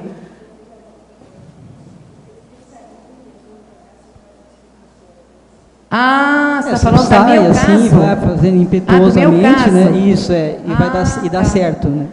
Entendi. No meu caso, realmente, o parapsiquismo... Olha, da tridotação, o parapsiquismo é onde eu preciso trabalhar mais. Sabe? Eu estou investindo nisso muito. Vou vir para Foz, vou trabalhar lá com o Mário, na CIP, porque é onde eu quero... nessa vida eu quero ver se eu aumento esse parapsiquismo, que é o que eu tenho mais. Sou boa em comunicação, não sou tão ruim assim na parte intelectual, mas a parte parapsiquismo eu preciso desenvolver mais. Eu acredito que o que me trouxe para cá, o que me tirou da arte, foi justamente mental soma, foi mais a parte mesmo intelectual do que a parte parapsíquica, sabe? Porque eu comecei a refletir, comecei a fazer... fazer uma pesagem, né? Ver os prós, os contras, e acabei optando pela conscienciologia, porque as duas coisas não dá. Aqui na fatologia também, na página 17, é autoconfiança ufanista. Você pode explicar sobre... É aquela autoconfiança superficial, né? Calcada na importância pessoal, na autoimagem. É uma autoconfiança falsa, porque ela está alicerçada por uma visão distorcida da realidade, uma visão fantasiosa de si mesmo. Vê? Tá bom? Não é real, né? Não é real. Obrigado. Anália, na página 19, você coloca na caracterologia algumas características nosográficas, né? A ansiedade, ela pode ser provocada pela síndrome da ribalta, na sua opinião, essa ansiedade generalizada ou ansiedade? Sim, ela tem. A ansiedade ela é gerada justamente pela preocupação em se manter em evidência, né? Se manter admirada. Não é fácil, você tem que malhar 3, 4 horas por dia para não ter nenhuma celulite, nenhuma gordurinha, sabe? Você tem que estar sempre comprando roupas na moda, você tem que estar na moda, você não pode ter nenhum defeito, seu cabelo tem que estar brilhoso, você tem que estar um sorriso limpo, claro, enfim. Isso tudo causa ansiedade. Você imagina uma dessas figuras, o homem, por exemplo, o rapaz que é bonitão e que está na mídia e que está preocupado com a autoimagem, ele precisa manter aquele tanquinho, aquilo ali tem que ter 2 horas de malhação por dia, entende? Então isso tudo causa uma ansiedade, por isso das drogas também, para relaxar, para dar um tempo, por isso o álcool, enfim. Os medos também, né? Aqui você coloca o medo da solidão. O medo da solidão, o medo da velhice. Gente, você quer coisa pior do que a velhice para esse povo? Não, isso aí é aquela atriz que estava precisando do negócio, não vou falar o nome aí. Então ela vem para eu ver o rosto, então ela vira para mim e fala assim, veja meu rosto, uma tragédia sofocliana. Nunca pude esquecer aquilo. Aí a gente foi ver o que fazia com ela para melhorar o rosto. Não é fácil. Isso não causa ansiedade? A pessoa fica super ansiosa. Essa, coitada, é uma tragédia sofocliana. E ela falou dramaticamente sobre o rosto dela. Ela tinha razão. Atriz 24 horas, né? Mas me conta, você chegou a conhecer a Bárbara Leodora, essa do teatro? Conheci. A tal crítica. É o quê? A mulher do Shakespeare. Ela é tarada com Shakespeare. Né? Nós temos vários casos. É um caso interessante com relação à velhice que eu falei agora. Eu não queria deixar de falar sobre o medo da velhice, porque isso é muito sério, né? Aquela Greta Garbo. Sim. Né? Mas a Greta era piradinha. Né? Pois é, mas ela não suportou a ideia de envelhecer em público, de ficar doente em público, de não fazer jus ao que esperavam dela. Quer dizer, o negócio da autoimagem levada a extremos, né? Extremos de se esconder completamente de tudo e de todos e se isolar. Eu acho esse caso bem típico. Porque existe uma relação forte entre a síndrome da ribalta e a própria síndrome do ostracismo, então. A síndrome do ostracismo é o porto inevitável de chegada de quem tem a síndrome da ribalta. É inevitável. Isso intrafisicamente. É a acabativa trágica. Trágica. Com certeza. Não, estou traduzindo aí o que a gente disse. Anália, aqui no ar. Página 20, terapeuticologia. Você poderia aprofundar modéstia discernida, por gentileza? Modéstia discernida. Sim. Do narcisismo à autoestima lúcida. A modéstia discernida, porque existe a falsa modéstia, né? Que a pessoa fala, mas você está vendo que ela está... não, que isso não foi nada. Na realidade, está querendo dizer que ela pode fazer muito mais, que ela é muito melhor que aquilo e que a pessoa não conhece ela. Você não sabe do que eu sou capaz. Né? Essa é a modéstia que não é discernida, é uma modéstia que canastrona, né? Que a outra pessoa não é boba, percebe que ela não está sendo sincera e que ela está ali justamente querendo chamar atenção para si. E a discernida é o contrário, é aquela modéstia lúcida de que você sabe que você não tem condições de fazer tudo, que você tem limitações, assumir até onde você pode ir, procurar avançar mais e conseguir um pouco mais, com lucidez, com autodiscernimento, com estudo, estudando, sempre se autoestudando e buscando fontes de informação para que você possa estar sempre um pouco melhor que ontem. Essa é a modéstia discernida. Eu sei que eu posso mais, desde que eu me empenhe, que eu estude, que eu dê os meus passos no rumo da evolução.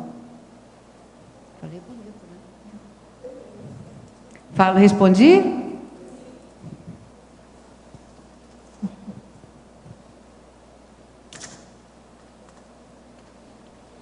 Anália, em fobiologia, na segunda linha, é a fobia de ser esquecido ou ignorado. Daí você fala, ou a tasagorafobia. O que quer dizer essa palavra? Em fobiologia. Ah, tasagorafobia. Isso. A fobia de ser esquecido ou ignorado. Eu tenho um exemplo para esse tipo de... para a tasagorafobia. É a Lady Gaga. Você já reparou como é que a Lady Gaga faz tudo para se manter na mídia? Ela tem essa fobia, porque ela não quer ser esquecida nem por um segundo, nem por um mês. Né? O trabalho, ela tem uma equipe, isso é verdade, ela é muito inteligente, essa moça, não é boba. Ela traçou um rumo, eu vou ser isso, quero fazer isso, eu vou cantar lá naquele teatro, lá no Garden, não sei das contas, e ela se estruturou para isso, se organizou para chegar lá. Aí, o que ela fez? Mas para que eu consiga continuar, porque ela quer parar, ela já falou que quer parar cedo para poder tocar a vida dela para outra vertente, outro viés, ela tem uma equipe que mantém ela na mídia diariamente. Entende? Então, sim, é aquela preocupação de não ser esquecida nunca. A Lady Gaga, você pode comprar a revista que for, o jornal que for, ela está lá.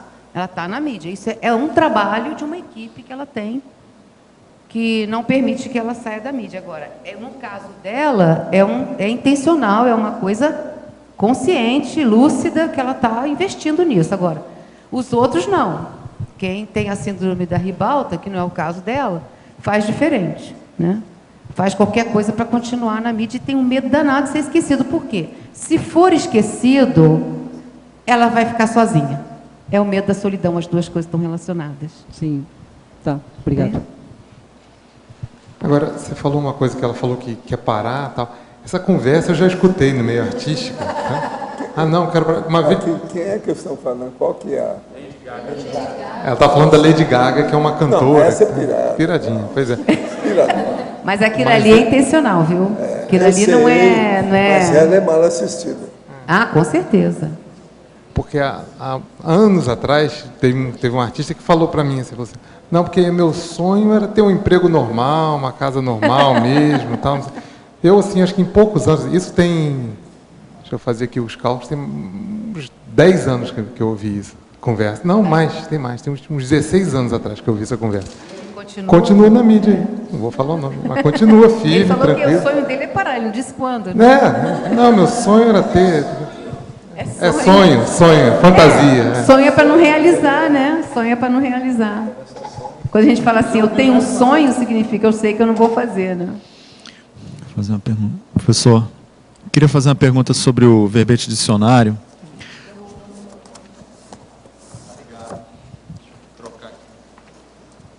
Alô, agora sim. O senhor colocou o Shakespeare aí, o último da lista.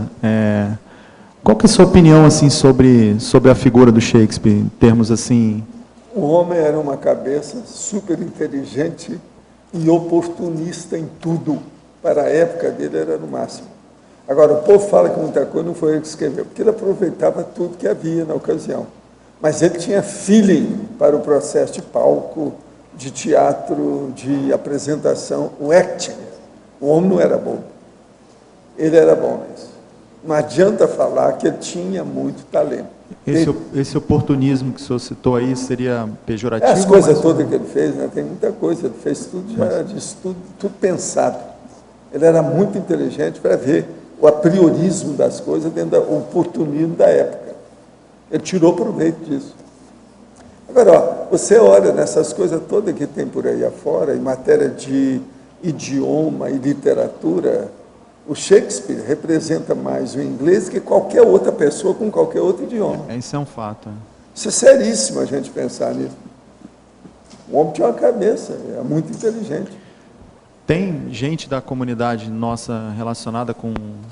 Tem muita gente aqui. Muita gente. Isso, que os artistas aí que dominavam essas coisas todas, né? Você sabe como é que é. Uma outra coisa. Nós todos somos pré-serenões, estamos caminhando para ser desperto nós vamos ser semiconscientes e vamos chegar aos evoluciólogos. Vamos ser evoluciólogos. Evoluciólogo precisa de duas coisas básicas. Uma eu vivo falando há muitos anos, que é o problema da advocacia. Quanto mais ele entender de direito, melhor para ter uma conceituação a respeito das personagens.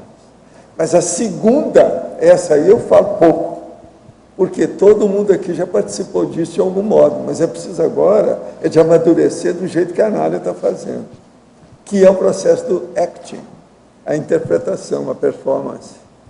Por quê? Vocês viram o que ela fala aí, o jeito dela? Ela conhece as reações das pessoas. Ela tem uma avaliação, querendo ou não, do conscienciograma, mesmo sem ter lido o conscienciograma. Por quê? Ela já interpretou aquilo, ela sabe como é que as pessoas reagem, ela vê o que é. Por exemplo, no caso dela, você deve olhar para um filme e ver, esse aí é um canastrão, não, aquele é bom, aquele lá está roubando a cena daquele. Ela sabe tudo isso. Tem que entender de gente, não tem? Tem que entender de pessoas para você ajudar na evolução. Então, por exemplo, ela, com tudo isso, os artistas de modo geral, é isso. Se ela era malo com os processos dela, o que ela não fez com o livro, aí o processo da síndrome do estrangeiro, tudo isso. Olha o modo dela observar. Isso tudo é o caminho. Nós estamos caminhando para a evoluciologia. A Anália é a mesma coisa aí com o processo. Entende? É aquela, vamos dizer, aquele viés, aquela vertente, que já foi escolhida, que a pessoa está seguindo praticamente o instinto dela. Você está vendo que a Anália fala que ela não tem o parapsiquismo, que aquilo é ela, é o processo dela, o que ela estudou, mas não é isso. Ela tem o parapsiquismo aí, só que tem, que ela ainda não admitiu o problema de ter o parapsiquismo instintual e técnico, simultaneamente. Você tem que casar as duas coisas, é o que falta. É o que aconteceu com a Malu, quando ela chegou lá na minha vida, aí, com as coisas todas, lá, o nosso problema do centro da consciência contínua, é a mesma coisa. A mesma coisa com a Maria Ângela, por exemplo. Aí. Você está entendendo?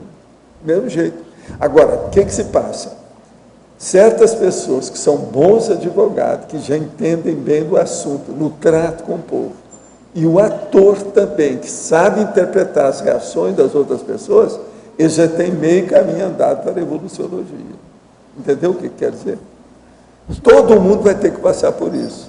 Agora, aqui o que a gente nota, uma boa parte de todo mundo já foi artista de algum modo, entende? Já mexeu com arte em alguma área. E a arte é como ela está falando, tudo é psicossomático, que é uma droga, né? Literalmente. É terrível isso. Entende? Está caminhando, caminha por aí. Dizer, o bom ator, ele... Agora, o que eu vejo é o seguinte, eu preciso de falar com a turma aí do Instituto, para usar essa menina que está aqui, sabe? Ela, dá um jeito nela. É uma menina. Ai, que gracinha. Essa sabe tudo. Essa sabe tudo. Tem como uma pessoa ser bom ator se ele não entende de gente, né? Mas é preciso, tem que viver o outra pessoa. Né? Eu, como tive contato na intimidade com essas vou dar um coisas, recado lá, viu? Praticamente, vamos dizer, na meca do processo, que é a meca do cinema, que é um negócio de top.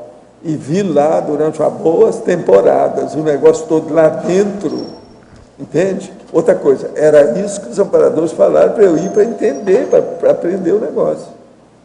Eu hoje entendo. Não sou como ela, que falou assim, não. Eu cheguei, mas não tinha a conscienciologia, não. Lá eu cheguei sabendo da conscienciologia. Você está entendendo como é que é? Outra coisa, participei das festas, as parties, aquele negócio todo. Problema lá de dentro. Para ver como é que era. Vi o processo de filmagem, acompanhei a opção de coisa. Tive aula com os FEGs para me ensinar o problema de maquiagem, o que é, como é que eles reagiram. Tudo lá dentro. Gente especializada em tudo isso. Aquilo me ajudou demais. Olha, esse do evoluciólogo que o senhor colocou aqui, tem o acting, mas tem faz parte também o diretor, né? Agora, o melhor dirige o da elenco. história é que eu vi isso. Depois, eu fui para o Japão e comecei a ver o kabuki, o teatro kabuki, através dos homens. Que lá eles fazem o papel de homem e de mulher. E vi logo em seguida o takarazu, entende? Que é o das mulheres. Que as mulheres faziam o papel de homem e de mulher. Agora, veja, gente maravilhosa em matéria de inteligência, de beleza, de apresentação, de força presencial. As mulheres de Takarazu, lá de Tóquio, era de tirar o chapéu. Foi das mulheres mais bonitas que eu vi. Entende? Agora, veja, quando eu saí de lá, o Sakurai mesmo pedia para elas me dar retrato com dedicatória. Eu trouxe e coloquei no meu consultório em Copacabana. Um cara chegou lá e roubou a opção de cor, levou as fotos também. Nunca mais eu vi as fotos da zona com dedicatória no meu nome, para mim, tudo bonitinho. Acabou tudo. Tudo é Takarazu. Ele é o máximo. Agora, veja, é o tipo do acting, o problema do drama, do teatro. O kabuki, por exemplo, é aquilo, são séculos. Takarazu é a mesma coisa, século. É um tipo deles. Agora, comparando aquilo com Hollywood, vendo a situação como é que é, uma loucura. Agora, por isso que eles falam que a meca do cinema mesmo é Hollywood. E agora, vamos dizer, a Bíblia do processo era o Stanislavski lá que você falou, esse é o maior. O Brecht era piradão, ele tinha uma opção de coisa alterada. Entende? Nesse povo todo é o melhor. É o mais utilizado hoje. Stanislavski Sabe por quê? é o mais Porque é mais utilizado, a fácil. teoria dele. É mais fácil, né? É mais fácil. com Mais certeza. fácil. O seu é o mais difícil. Por isso que eu falo, ela seria boa dar umas aulas para turma. Vou transmitir o recado lá. Pois é.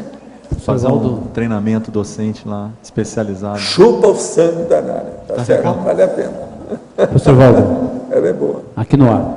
O senhor comentou ali a questão da evoluciologia e o direito e a interpretação, o senhor diria que seria outra questão? A questão para chegar na evoluciologia, o direito e a interpretação? Você tem que saber muitas reações das pessoas. Agora, quem já representou, ou quem é histriônico demais naquilo que faz, conhece mais. Por isso que eu falo, por exemplo, um professor ou uma professora que tem um bom histrionismo, um nível elevado, espontâneo, da própria índole, que a pessoa já mexeu com isso em vidas passadas, é o melhor professor que tem. Existe aquela questão do teatrão interassistencial que é feito, né? Mas esses são os canastras, você está entendendo? É o canastrão. Mas tem muito disso. O que tem de canastra não tem no gibi. Teatores de teatrão. Mas existe também aquela ideia do teatro extrafísico para interassistência, né? É lógico, por exemplo, todo mundo aqui, aquele negócio da pré-intermissiologia, todo mundo vai precisar disso. Na hora que você vai fazer a interlocução na baratosfera, como é que vai ser? Você tem que se expor lá dentro do processo. E outra coisa, você tem que fazer a transfiguração, que é justamente do ator. É o que eu faço. Por exemplo, o que eu fiz lá com meu avô foi isso. Eu voltei a ser aquele menino, que era o neto dele, para ele saber quem era. Porque senão não fazia rapport. Ele não ia saber quem é. Aí a hora que eu mostro, vejo o que é, aquilo mexeu nele. Ele que estava há 22 anos totalmente pirado lá, caiu em si. Viu quem era, saiu para me abraçar, velhinho. A cara era a mesma, tudo do mesmo jeito. Eu fiquei impressionadíssimo que o bigode dele era espetado, bigode branco. Você está entendendo? Os pelos, tudo espetado, do jeito que eu vi antes dele dessomar. Estava do mesmo jeito, 22 anos depois. Por causa do psicossoma, situação, tudo igual. Então, isso é impressionante você pensar na coisa dessa. Essa é a grande importância, então, da interpretação no resgate interassistencial. Você dominar esse processo. A interlocução entre o assistente e o assistido. Isso, então, é uma cena teatral, uma cena cinematográfica, é uma cena de interpretação seríssima. Senão não vai. Lembra do que é que eu falo da minha mãe? A hora que ela dessoma, começou a trabalhar com aquele povo, que tinha que tirar lá. Tudo gente antiga que tinha relação com ela, presta atenção. O tal mal é que me ajudava nisso. Então ela chegou para mim, o caso mais sério foi esse, para eu ver um cara de muitos séculos que me conheceu. E eu tinha uma certa ascendência moral sobre ele. Então ela falou assim, esse aqui é o fulano, vê se você muda e transfigura e aparece lá. Então eu fiz a performática, chego lá e falo para ele, mas foi um sucesso. Na hora o cara mudou. Agora, quanto tempo isso antes, ó? E ele foi encaminhado. A minha mãe falou assim, meu filho, é uma pena que você não esteja sempre aqui comigo. Entendeu? Eu fora do corpo. Porque na própria questão de retrocognição, você analisa essas interlocuções que você tinha naquela época com os outros. Não é isso. Ali você tem o nome, a apresentação, o modo de falar, a linguagem, o idioma. Tudo isso vale. Eu sei disso, que eu já fiz isso muito fora do corpo. Eu sei como é que é a situação. Agora, eu fiz isso como Zé, tudo quanto é jeito. E nessa vida projetada. E por isso que o senhor fala, então, no caso da Anália, a importância de entender toda a nomenclatura que envolve... é uma pérola negra, rara e cara. Não é todo dia que aparece uma pessoa igual ela aqui. Que ela trabalhou diretamente com teatro no Brasil. E ela não é boba. Eu conheço a peça. Então, ela pode expor isso aí, principalmente para a turma de professores nossos. Nós precisamos disso. Esse negócio eu sempre falei para pegar atores e atrizes para falar nisso. Lá no Centro da Consciência Contínua aparecia muitas atrizes, muitos atores, mas tudo aparecia para a gente tratar. Era um problemão. Não dava para fazer, muitas eu quis encaminhar, gente da televisão, tem um monte delas. Tudo a gente encaminhava para ver, mas eu queria era que ela aqui, por exemplo, não. Ela chegou, ela está prona, ela está ereta, está certinha, ela não é doida. Entende que é muito artista doido. Estava trabalhando danado. Você sabe como é que é, né? Okay. Agora, ó, nós queremos mais aí uns 200 verbetes da sua parte, tá certo?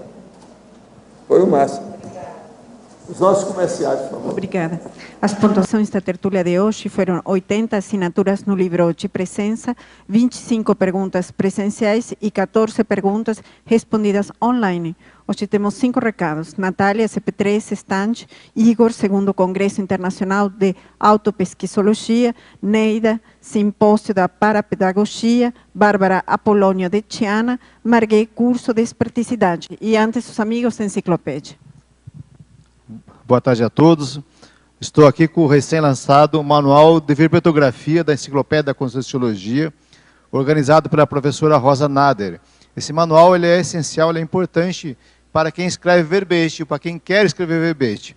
Então, nós vamos sortear 3 unidades durante o mês de outubro. Então, quem assinar o programa Amigo da Enciclopédia durante o mês de outubro, seja uma renovação de assinatura, uma nova adesão, vai concorrer a um exemplar desse manual aqui. Então, é muito fácil fazer a sua renovação, a sua adesão. Ligar na recepção do CIAEC no 45 35 25 26 52 e você, em poucos minutos, faz a sua assinatura, seu pagamento com cartão de crédito Visa, Amex e Mastercard em até 12 vezes.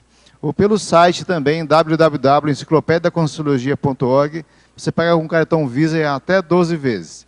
Boa sorte a todos aí.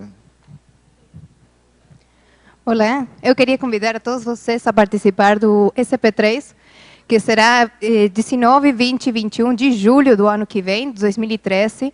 A gente está com bastante antecedência, estamos esperando a presença de todos vocês.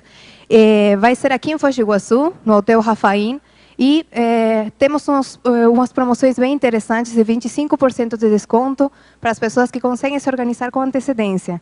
Então, se vocês quiserem já fazer a inscrição, a gente tem, na Simbex, tem montado um stand no novo salão de eventos durante o dia todo hoje, né? E se não, também pode enviar um e-mail a scp3@asimbexis.org. Obrigada. Boa tarde, pessoal. A gente queria fazer um anúncio, que é o lançamento do 2º Congresso Internacional de Autopesquisologia. Este congresso ele vai ser realizado nos dias 15, 16 e 17 de novembro de 2013, ou seja, nós estamos aproximadamente há 11 meses desse evento. Nós acabamos, é um evento do IIPC, do Instituto, e nós acabamos de lançar a chamada de trabalhos, ou seja, acabamos de encaminhar para a Unicim, para o intervoluntariado, a chamada de trabalhos, convidando todos os intermissivistas, membros da CCCI, a contribuírem com a sua autopesquisa para que a gente possa ter um volume grande de trabalhos e consiga elevar o nível científico dessa segunda edição. Essa segunda edição vai ser realizada aqui em Foz do Iguaçu, não poderia ser diferente, porque nós, no ano de 2013, estaremos comemorando o Jubileu de Prata do IIPC, onde a gente comemora também 25 anos de instituições conscienciocêntricas materializadas aqui no planeta Terra. Então, a temática também está bem ligada a essa condição, que é a Max Proex grupal.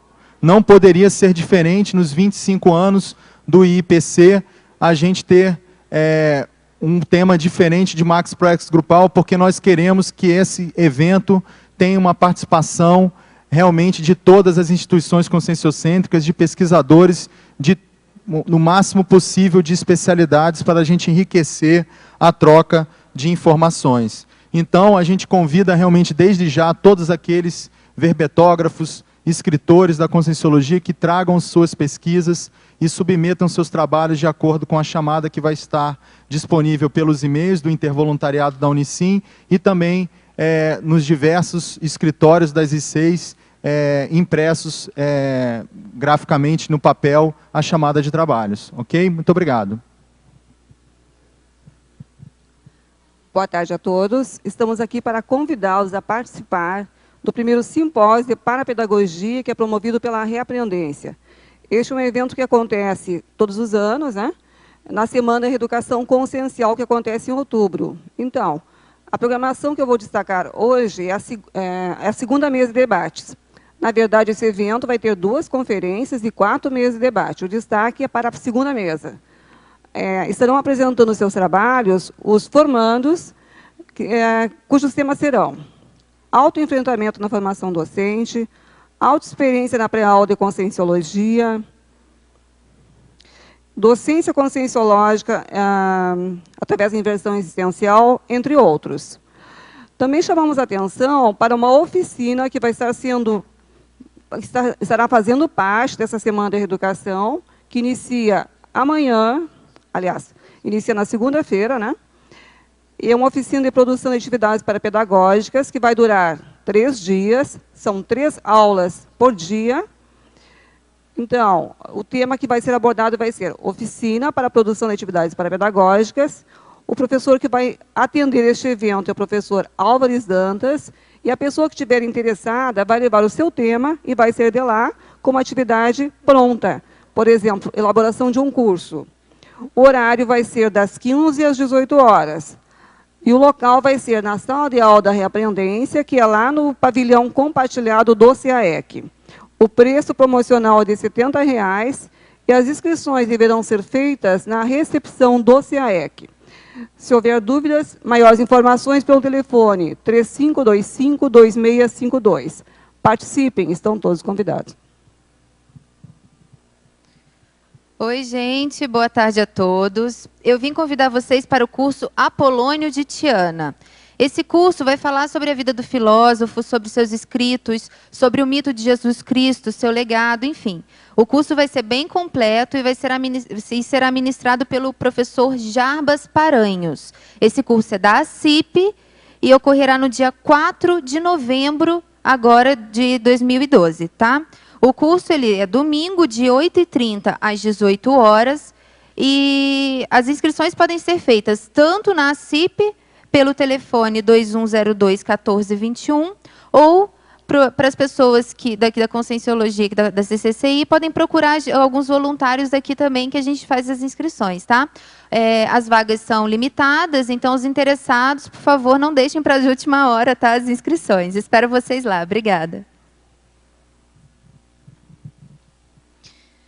Olá, boa tarde a todos. Eu estou aqui para divulgar o curso Desperticidade, que vai acontecer agora no CAEC, dos dias 26 a 28 de outubro. É um curso de campo com 3 EPICONs, o EPICON Moacir Gonçalves, a Marina Tomás e o Rui Bueno. A pergunta básica é a seguinte: a desperticidade ela está nas metas para você nesta vida? Você já planejou em quanto tempo pretende alcançá-la? Então, o curso de esperticidade ele vai trazer algumas ferramentas que podem contribuir, né, no seu alcance da desperticidade. Vão ter campos para ampliação da autopesquisa, visando a reflexão, debates, e, além disso, vão ter campos para desbloqueio encefálico, exercício de expansão energossomática, energoduto interassistencial. Então, são várias atividades que vale a pena, quem tiver interesse na desperticidade, começar a participar, né, dos cursos que podem contribuir, trazendo mais ferramentas ainda para a pessoa alcançá-la. Ok? Mais informações na recepção do CAEC, telefone 3525-2652, do dia 26 a 28 de outubro agora. Aguardamos vocês. Obrigada. O verbete da manhã é renúncia cosmoética, especialidade anticonflitologia. Autora, professora Adriana Chalita. Obrigada e boa tarde a todos.